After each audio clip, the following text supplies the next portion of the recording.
Verse 24, and the man brought the men into Joseph's house, gave them water. They washed their feet. And here goes that foot washing again. We saw it in Abraham, you remember, and then down in the city of Sodom. And they washed their feet. And he gave their asses provender. And they made ready the present against Joseph came at noon. For they heard that they should eat bread there. They couldn't imagine being invited to lunch. And when Joseph came home, they brought him the present which was in their hand into the house and bowed themselves to him to the earth. And here they go down on their faces before Joseph, and they confessing that they brought a present. You remember that old Jacob told them, said, bring a present down to the man. And they bowed themselves to the earth. That fulfills the prophecy again. Now notice verse 27. He asked them of their welfare and said, is your father well, the old man of whom you spake? Is he yet alive? May I say to you, that's a dramatic moment. Joseph is probably there sitting on some elevation, probably not a throne necessarily, but a place of prominence. And these men are bowing down before him.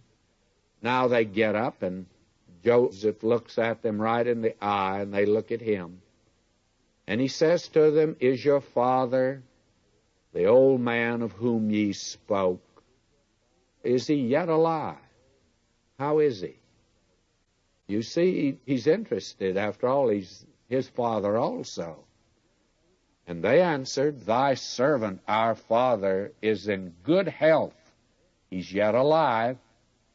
And they bowed down their heads and made obeisance. And here they go down on their faces again.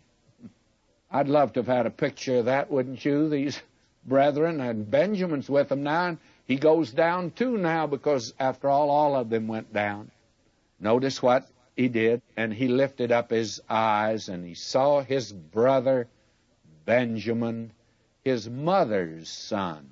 You see, the others were his brothers, but half-brothers. This boy is his full brother, his mother's son. And he said, is this your younger brother, of whom ye spake unto me? And I think they nodded. And he said, God be gracious unto thee, my son. It's his brother. This is really a dramatic moment. And Joseph can't take it any longer. Joseph made haste, for his bowels did yearn. That is, his heart went out to his brothers. His heart yearned upon his brother. And he sought where to weep. And he entered into his chamber and wept there. And he said to his brothers, excuse me a moment. Someone wants me on the telephone. And he got out of there as quickly as he could. He went into his own private quarters, and he wept, because he never thought maybe he'd ever see his brothers again, and his own brother Benjamin. Maybe the famine's near to an end now. Add 7 more years. He's 40, some odd years old. That is, Joseph is. And Benjamin is the youngest one of all, but he's a young man now. And so Joseph entered into his chamber and wept there.